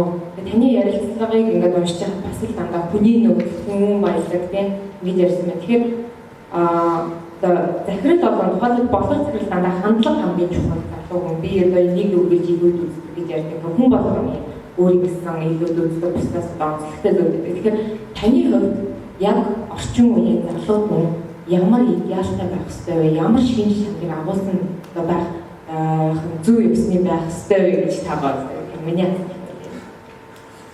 За нөгөө одоо ярих хэрэгтэй гэсэн чинь бол замбараг дээр ярих асуудал гарлаа. Ер нь зүгээр өгүүлбэр компани хариуцч иймэрхүү асуудал би бодлого захирлыг жишээлбэл хандлагын асуудлыг ярьж байгаа бол энэ цаад талдаа дахиад хүний нөөцтэй холбоотой байх гэж бодож байна. Ер нь одоо бид нар ингээд компанид хэрэгтэй хүн гэвэл амар ур чадвартай тасарсан хүнээс илүүтэйгээр зөв хандлагатай үнэ хэрэгтэй байна. Тэгэхгүй бол манай өнгөрсөн жилийн 20 жилийн боловсролын тогтолцоо ямар юм өгчихөө гэхлээр зэрэг баахан гадаад төгссөн. Баахан эрдээ устдаа өөрсдөө оотгээ бодцоход өөрсдөө $50-60 мянган сурчхаад тэр нь өөрөө тэнгэрийн амьтанд өөрийгөө бодчаад компанид ирж байгаа. Уучлаарай, яг тэр нөхөр хэлжингүүдийн зэрэг манай санхүүгийн сургуулийг сарын жилийн 2 сая төгрөгөөр төгссөн таваршаас 7 дөрөвтэй чадвартай баг. Тэр мэдлэг чадвар гэдэг бол нэг л асуудал. Дахиад ажилтаа хандах хандлага хамт олонны одоо хүлийн зөвшөөрлийг бол маш чухал байхгүй. Тийм учраас бид нар энэ хандлагын асуудлыг бол их яриад байна. Манай дээр ч гэсэн ажиллаж байгаа хүмүүсийн хандлагын их хардаг. Ер нь бол санал юугаар тест боловч их авт юм шиг байлаа. Энэ бол их чухал асуудал. Дараагийн юу вэ? Идеал гэдэг нэг тийм юу гэдэг яг ийм байх ёстой гэсэн юу байх биш.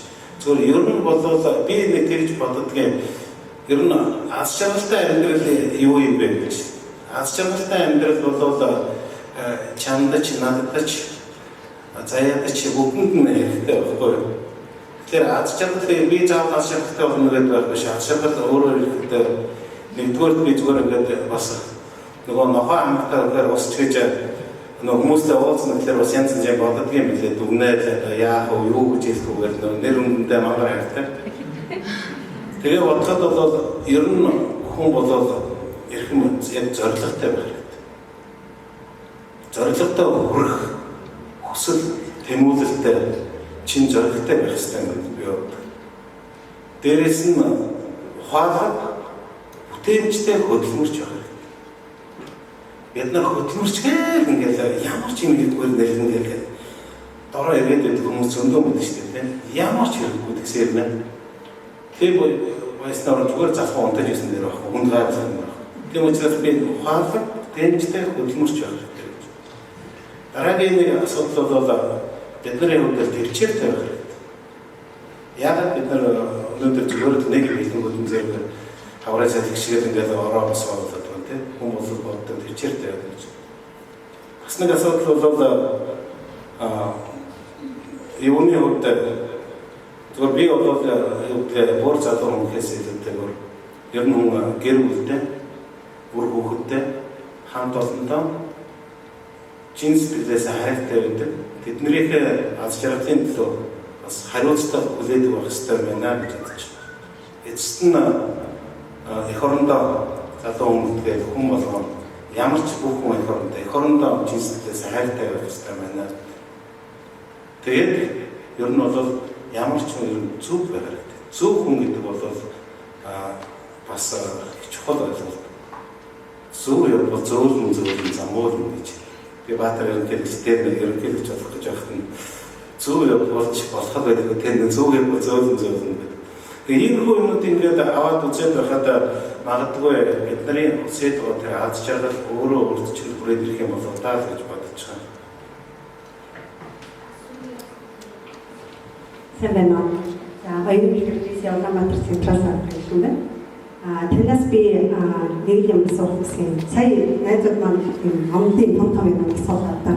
Би таны зүгээр одоо яг өөрийгөө энэ суулж байгаа 25-аас 35 насны ч юм уу 18-40 насны ч юм уу залуусын яг тэр үе дээр өөрийгөө аваачаад тэгээ миний итгэл үнэмшлэр бол мэдээж хэрэг таны яриад байгаа энэ сургамжлаад байгаа энэ бүх төлөвшлийг авахын тулд хүн тодорхой хэмжээгээр асуудал бэрхшээлүүдийг даван туулсан л байдаг тийм.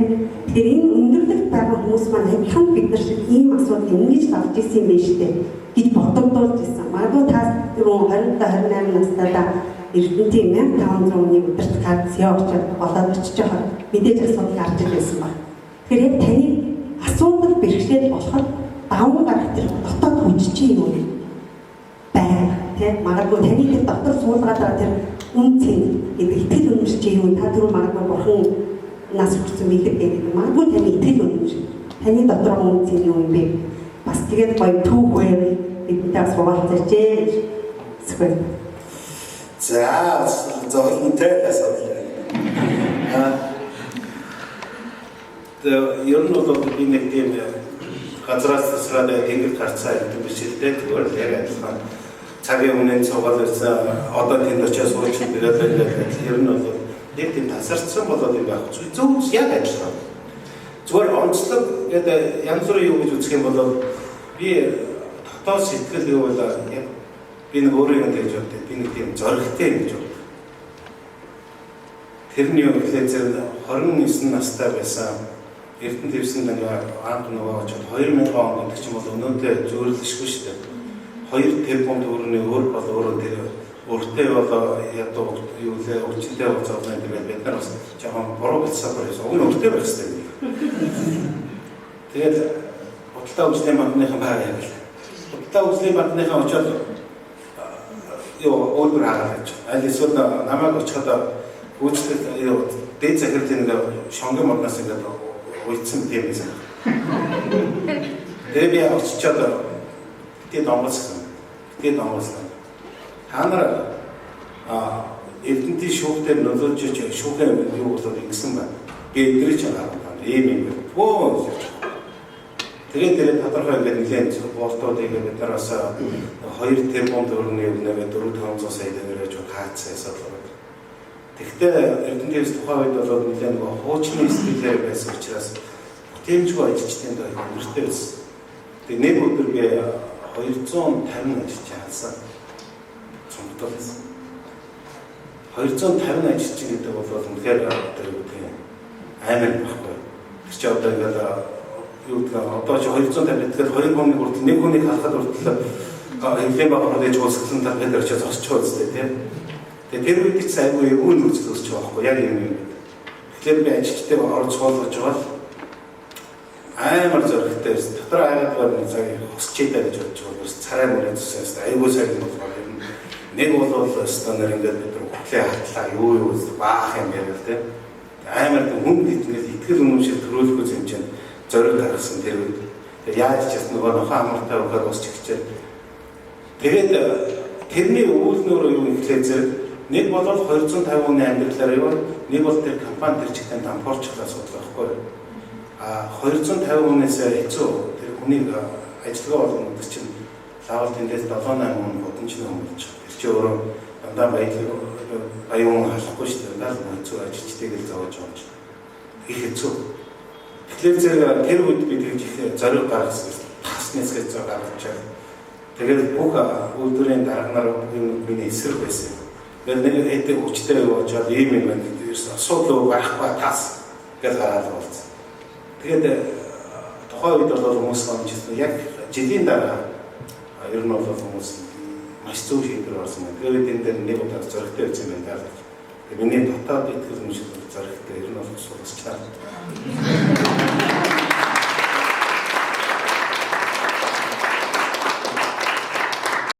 Хямар дааж аз гэж үг өгдөг. Тэгээд тэр би хацтай хүн гэж хэлнэлгээд хэлсэн.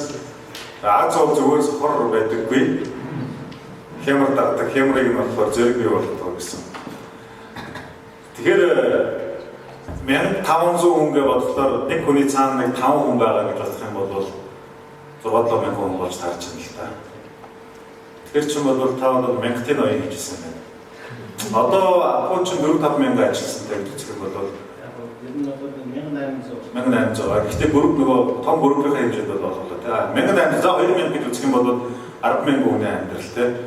Тэгээ би нэг асуулт асуух гэдэг юу гэхээр бид нар нөгөө 90-ад оны сүүлийн үед ажлын 6 хоногтой байж байгаа. Ажлын 5 хоногтой болчихгоо хүмүүс 2 хоногчсон л та. За ерөөсөө ингээд завхаараад Монгол улс үүдгэж яах гэсэн нэг хэсэг хүмүүс байсан. Тэгсэн чинь тэр үед зөрүүлээд нөгөө одоо газар судын жаргал сайхан бидний хэлбэр боёнгийн жаргал сайхан ажлын 7 өдөртэй болгоно гэдэг санаа байсан. Тэнгүүт нь тэрийг дэмжсэн айгүй хүмүүс байсан л та. Тухайн үед Монголын баян хамгийн баян хүн жаргал сайхан гэсэн ойлголттой байдаг байсан. Тэгээд ер нь жаргал сайхан 2000 он бүгд нам байгуулахад ерөнхийдөө болох ёстой гэсэн цөөвч гэсэн тийм бас үзэл санаа байсан. Би яагаад ингэж энэ зүйлийг яриад байгаа гэхээр та дандаа тийм масс олон мянган хүнийг удирдах дээрээс нь тэр хүмүүсийн үнэт зүйлийг ингэж пуг болж явж байгаа хүний хувьд өнөөдөр Монгол улсад эдийн засгийн хувьд маш их хүнд байдалд орчихсон байна. Эдийн засгийн одоогийн яг шууд бодит боломж бол 14 он өмнөх байдлаар хасагдчихсан үүтэй. жилийн эцэг хас 2 өрөө гэсэн зорилготой явж байгаа. Маш олон зүйлээс үүдэлтэй. Таны ингээд сүүлийн олон жилийн ажлын туршлагыг харахад дандаа хүмүүс өдөртөж менежмент хийж явсан байна. Зүгээр ажилтны дотор хэрвээ та ерөнхий сайд байсан бол хэрвээ та тодорхой хэмжээгээр энэ бүхнийг шийдэх эрх мэдэл байсан бол Монголыг өнөөдрийн энэ одоо өрөөлдөж гисэн байж байгаа байдлаас нь гаргахын тулд та ямар алхам хийх байсан бэ? За өөрийгөө нөгөө зүгээр бодсон дээр явуулж байгаа. За ерөнхий сайд байна чи үү зүгээр. Яг эхний ажлын 6 гэдэг сони асуулт асууж байна. Ер нь би боддог бид нар тийм баялаг бүтээц аргагүй юм. 2 хоног амраад би бол буруу гэж боддог. Ямар ч тохиолдолд энэ 6 өдөртөө байх хэрэгтэй юм. Эдийн засаг нь өөрөө хөгжчихсэн. За үгүй даа нэг дотоодын техникийн үеийн тэр нь одоо бас арай өндөр түвшинд ирсэн бол лав 6 мянга шиг тийм 30-40 дээр ирсэн бол магадгүй 6 авах юм үүсэх. Гэхдээ энэ бол 6 өдөр бол бүтээмжтэй 6 өдрийн асуудал яригдана. Тэгэхээр зүгээр ингээд хуучин бид нар чаагсан өдөр нөгөө хичээл ерөөсөө ямар ч ажил хийдэг байсан шүү дээ тийм. Тэр бол ойлгох биш байна. Тийм учраас бүтээмжтэй 6 өдөр байх нь зөв гэж. Ер нь Боингийн жагтай холбоотой асуудал яригдчихэв. Бид нэр зөв хүний асуудал ч гэсэн жаг сайхан дуутай холбоотой болж байна. Сайн эмч, сайн эмнэлгийн захирал байхгүй. Хөрөнгөний эзэн гүйцэтгэх захирал хоёрын том ялгаа тэнд харагдаж байгаа. Энэ нь хэдэн одоо жаг сайхан хамгийн том гой үйлдвэр хийсэн. Тэрүүгээр бол өнөөдөр тэр гомдон болсон байна. Тэгээ өнөөдөр харж байхад нэг тийм харагдахгүй. Тийм учраас гүйцэтгэх засаглалын багийг ажилладаг хүн юм байна да. Хүслээрээ ажиллаа хийх юм байна да гэж. Хүслээрээ ажиллах бол хэцүү. Тэр бол зүгээр өөрийнхөө хэрэглээний түвшинд хийх зүгээр үйлдвэр дээр бол хэцүү. Ерөнхий сайд болно гэж яаж байна. Тэгэхээр ерөн зүгээр би энэ төр засагч юу ч хариуцлага өндөртэй байх асуудал гэж. Үнэхээр энэ хариуцлагын асуудал өөрөө маш том чухал асуудал болсон. Хэн хариуцлагагүй мэдээлэл хийдэг, хэн нэгдсэн бодлогоороо ярьдаггүй тийм хүссэн болгоно чалчаад байдаг нийгэм бол би бол юунд шүрж магадгүй гэж боддог. Тэгээ би энэ миний бол нэлээд зэгцлэх байх гэж бод. Ер нь бол нэлээд тийм зөв бид нар юу хүсэж байгаа. Энэ сайхан амгалан тайван амьдралыг арай гайгүй орчинд өсч байгаа болохоос биш нэг тийм очиргүй эсрэг зодоонуудын нэг бол үсээд байгаа биш учраас энэ хариуцлагын тогтолцоог бид нар дээшлүүлэхгүй болвол бид нар аж ахуйн нэгжүүд жишээлбэл өндөр явахгүй. Одоо итгэл үнэмшил гэдэг асуудал өөрөө маш зовлонтой асуудал болж байна. Дээрээс нь би төрд ажиллаж байгаа хүмүүсийг зөвхөн нэг цонхоор яриулдаг болгоно гэж бодож байна. Ер нь хэтэрхий олон үндэс бодлоор ярьж байгаа төрийн хүн бол эрдэнэ үйл биш байхгүй юу? Жишээлбэл магнай дарга биш байхгүй юу? Магнай дарга бол тэнд төрийн хүн учраас төр байхгүй. Би нэг зүгээр жишээ хэлэхэд тухайн үед гадны санхүүжилт авах гэдэг яг шийдвэр гаргах гэж хэлсэн. Ганцхан телевизээр манай одоо зар сурталчилгааны хууль зөрчсөн учраас лицензийн хамаана гэж зүгээр л ярьсан. Хураатал юунд бас тань биш. Яг тэр юу болохоор EBRD дээр очиод шийдвэр гаргах гэж байсан 6 сар орчуулаад ажиллаж байгаа. Тэгэхээр төрийн хүний амнаас гарч байгаа үг болоод маш хариуцлагатай байх хэрэгтэй байна л гэж бодож байна. Иймэрхүү юм дээр нэлээд хариуцлагатай хандах боломжтой байна. За хэд бид нар өдөр мэдж байгаа эрдэнэ үеийг хэрэгжиж байгаа Bloomberg телевизийн 2014 оны шилдэг шоу өргөмжлөлийг хүртсэн байгаа. Монголд бол медаль шагналаас илүү их байхгүй. Бараг өөрөөрөө медалийг зөв хэмжээнд хүрчээд байгаа. Харин Bloomberg гэдэг бол олон улсын стандарт тодорхой шалгууртай түүнийг нь давсан эсхийг хэмждэг хэмжүүртэй ямар ч олон улсын хэмжүүр тэр хэмжүүрээр бол эрдэнэ үеийг хэрэглэгч Монголын топ CEO үүсгэх захирал болсон байна. Энэ бол бас JCI дотроос гарч байгаа бид бүхэн бахархал. Bloomberg телевизээр Америкийн бүтээсийг эрхмүүд гэдэг бизнесийн нөлөө бүхий эрхмүүдийн тухай нэвтрүүлэг гарч байгаа. Бид нар бас тэрийг үзээд сууж байхад бол үнэхээр тухайн улс орны хөгжлийг хурцгах хүч нь бол бизнесийн том зөвлөлтүүд байдаг юм байна. Популистууд ч юм уу эсвэл бол одоо хоорондоо банк шиг үзүүлж байгаа улс төрчдөөс илүүтэйгээр яг бодиттой баялаг бүтээж байгаа. Их орныхоо хэлийн дотор нэмэн хүрэх шиг гэсэн бүтээгдэхүүнийг бий болгож байгаа хүмүүсүүд юм байна гэж. Одоо улсуудын төрийн тэргүүнүүдийн үгийг харж байхад дандаа үндэснийхээ үйлдвэрлэлийг хамгаалсан тэднийг дэмжсэн тим өгнүүдийг бас хэлдэв байна лээ. Тэгээд Good to Great гэдэг санаас агуулдаг шгүү гэдэг ном байдаг. Тэр номон дээр хамгийн шилдэг 13 бизнес анализ хийгээд үзсэн чинь бидний 12 хүн нэг л зүйл ажиглаж байсан. Тэр нь болохоор тухайн бизнесийн анхнаас нь буюу доороос нь хэлсэн топ менежерүүд яг тэр амьдралын яг гүнээс тэр бизнесийн гүн дотроос ингэж гарч ирдэг гэсэн. Тэс шууд нэг хүнийг авч яваад тэр хүн шууд одоо өөрчлөлт хийгээ явахаас илүүтэйгээр тийм байдаг гэсэн. Тэр өөрөлдөө эрдэнэ хэлбэрчийг харж байхад бол нэгдүгээр гişүүд 6-7 жил гол компанид дотор суурьшилтай ажиллаад дараагаар нь эрдэнэ твсэд нэлээд удаан ажиллаад тэгээ одоо 8 жилийн турш APU компани одоо CEO хийгээд явж байна. За энэ нь ч гэсэн бас тэр үзүүлэлтээрээ бол яг харахгүй топ менежер бол азар биш харин тэр хүний өөрийнх нь харизматик чанар хөдөлмөр багийн хамтын ажиллагаанаас өргөдгөө гэдгийг батлсан юм үзүүлэлт болов гэж бодож байна. Тэгээд бид нар бол маш гүйхэн хүмүүстэлгээр архитектик ингэдэг гэж хэлдэг бол дөрөв хэрэгэлдэг. Харин би нэг юм зүйлс сонсч байсан. Азийн чон гэдэг архитект хэдэн хүн хорцсны дараа APU-ийн ашиг нэлээд огцон өндөр хэмжээгээр өссөн гэж. Эндээс ямар ойлголтыг авч болох вэ гэхээр тэр нөгөө чанаргүй хоорон шүний эрүүл мэндэд хортой тийм бараа бүтээгдэхүүнээс илүү олон улсын стандартаар нийцсэн чанартай бүлээн зөвшөөрөгдсөн тэр бараа бүтээгдэхүүнийг иргэдтэй болцооны үнээр хүргэж байгаа. Энэ үндэсний аюулгүй байдал гэдэг бол үндэсний аюулгүй байдал хамгийн чухал зүйл. Тийм учраас зүгээр нэг шинэ хүмүүс үйлдвэрлэдэг компани гүйцэтгэх сэтгэлээрээ сууж байгаа биш. Энэ цаагаараа бас улс орны эдийн засаг үндэсний аюулгүй байдалтай холбоотой чухал салбарыг төлөвлөлөх ийм эрхэм бидний өмнө хурж ирээ сууж байгаамаа гэдэг хэлсэн. Тэгэд дахиад давчтаад өгнө хэлэхэд Ли Эпоко, за дээрэс нь Акиагийн захирал, за дээрэс нь одоо Google-ийн захирлууд гэх маш олон захирлуудын том одоо оогнорууд, том CEO-нуудын нэг тийм онцлог шинжилгээнд маш дараахан амьдардаг гэж. Тийм одоо бид өөрчилж ирсэн. Тэгээд эрдэнэлгээр хэлж маань гэсэн бас JC-ийн хаан олон сайхан бизнесчлэгч залуучуудтай маш илгэсэг дотн даруй төлөв хандаж өөрийнхөө энэ бизнесийн амжилтыг бидэнтэй хуваалцаж байгаа нь бол Монгол улсынхаа хөгжил дэвшилтийг бодиттой прагматик байдлаар хөрөнгө оруулалт хийсэн алхам болов гэж бодож байна. Энэ боломжийг JCI эдгээр салбараа оруулах бизнес хөгжлийн актив гэдэг зүйлээрээ та бүхэнд хүргэх зорж байгаамаа. Ингээд эрдэнэлгээр хэлжтэй JC-ээс баярлалаа.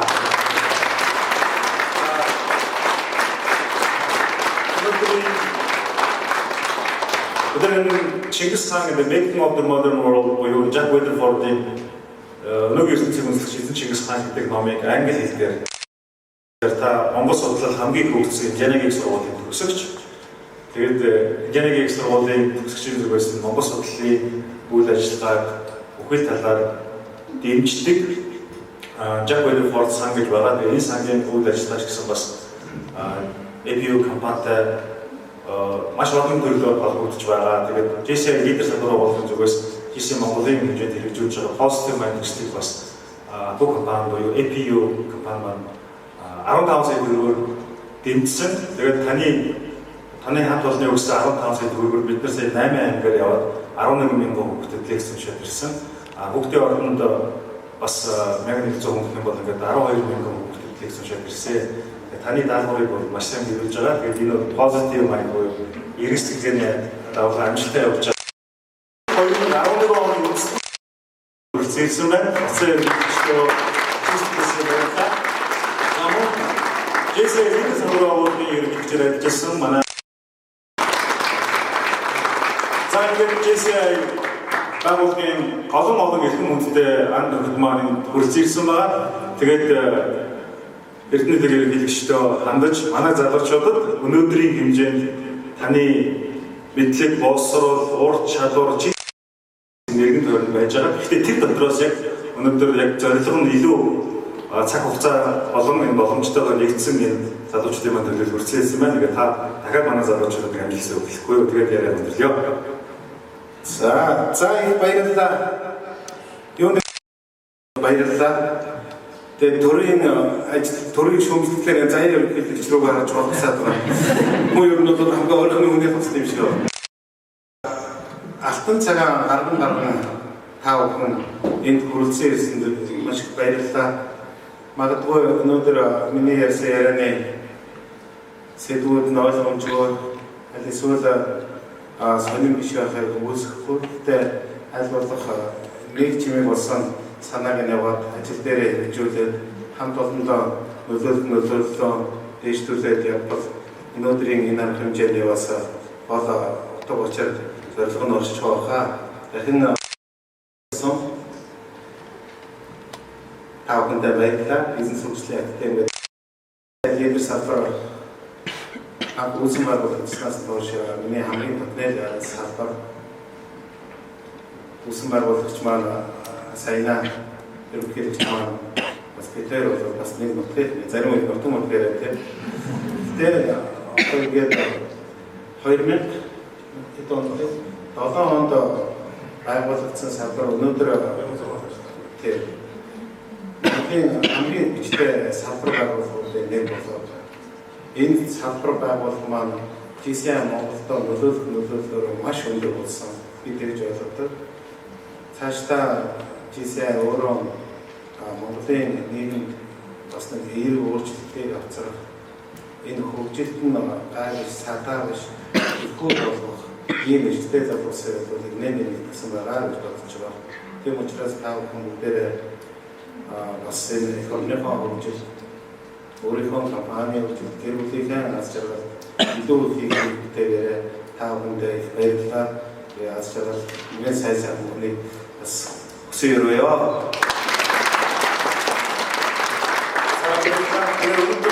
Тэгээд компани маань хамт олон бид бүхэн зориулж бүтээгдэхүүнийхээ дээжийг авчирсан байгаа. Та бүхэн бас хамтлаараа тэгээд нэг юм аа. Тэгээ энэ бас тэр нөгөө ганцаараа хийж байгаа асуудал биш үү? Юу бид түрүүнд ярьж байхад ард презентацаас гарч ирсэн баг тийм. Презентац руу харахлаа ярьж байгаа юм болчтой юм лээ. Тийм учраас харахгүй тийшээ харж байгаа. Энэ чинь бол бас нэг баг хүмүүсийн ажил байгаа. Энд манай юуны хүний нөөцийн арга одын тэр бүсгүй байж байгаа. Манай харилцаа инновацтер ясан хэрэгжилтэн энэ бүсгүй байж байгаа. Энэ хүмүүс маань бас энэ хөө арга хэмжээг хийхэд бас үн дэмжлэг үзүүлсэн. Би бол энэ хүмүүсийн өөрөөр та бүхэндээ бол ярьсан, хийсэн нь бол манай энэ хүмүүс байна. Тийм учраас та бүхэндээс баярлалаа.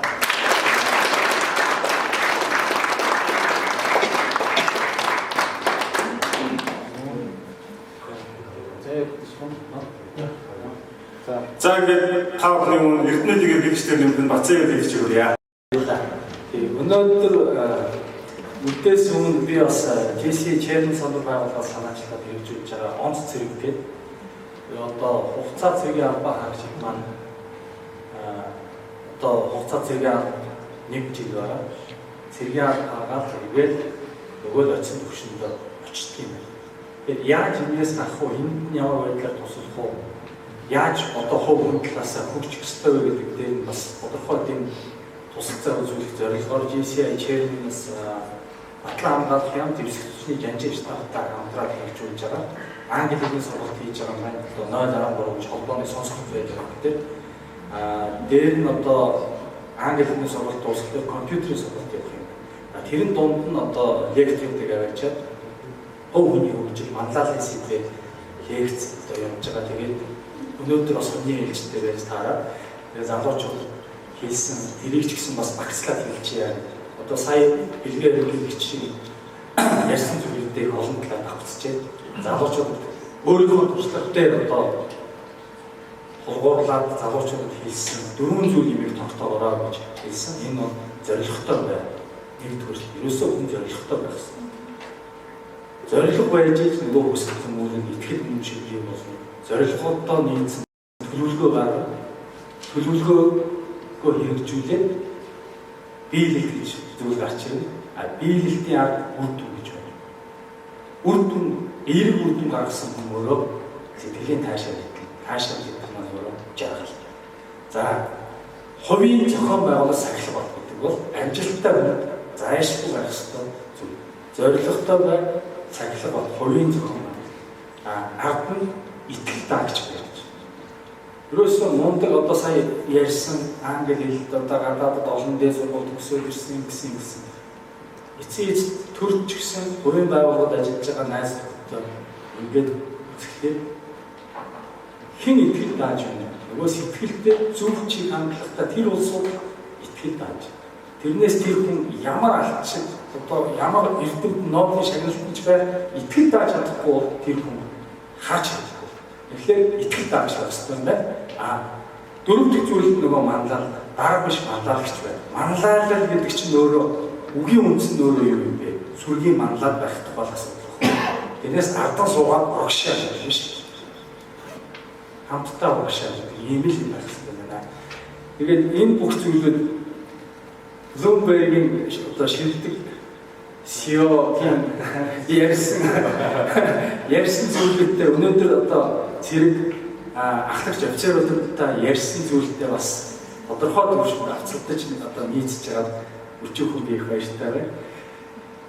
Тэгээд бэлгээр гихчийнхаа өнөөдрийн одоо лекцийг бас зорж ирсэн. Яг арга байхгүй одоо 3 том одоо байгууллага ажилласан газар болгоно цэцэглүүлсэн. Тэгээд ямар өрсөлдөөн дундаас одоо авахгүй авсныг бас тодорхой хэмжээнд мэдж байгаа. Тэгэхээр Бацаахан одоо ерөнхийлөгч гэж хэлэх юм. Бацаахан ерөнхийлөгч бол үнэхээр одоо маш сайн дийл хийж чадсан. Нэг үр дүн болоод өнөөдөр ABU компани амжилт болдог хаа гэж бодож байна. Бодлоо.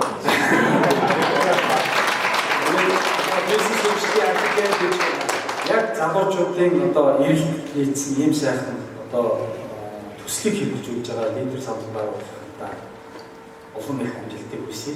Positive change гэж одоо маш сайхан төсөл хэрэгжүүлж байгаа. Энэ төслөө чинээр бүгд шахаад маш сайхан үр дүн гаргаарай гэж хүсье. хамгийн олон 4 арга хэмжээ байгаа. Тэр 4 арга хэмжээг манай үндэсний хоёр ерөнхийлөгч маань 2 хоёроор нь тус өөрийн 1 минутын хугацаанд рекламд нь тэгээд үндэсний ерөнхийлөгч яаж зангалтай тэр үйл ажиллагааг танилцуулах таамаадаа харна.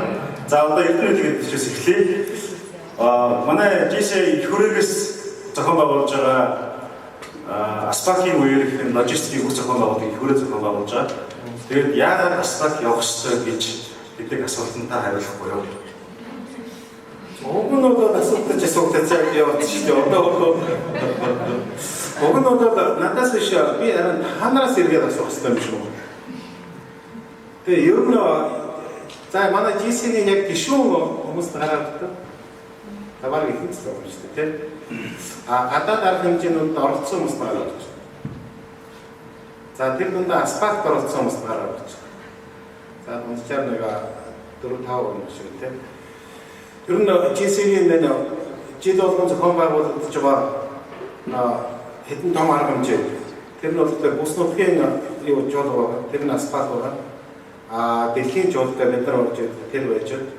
Энэ хоёр бол бидний уг нь бол GC-ийн гишүүн байх үедээ оролцоод цагаан зараад бас үзүүл зүгээр юм юу ойлголт байдаг.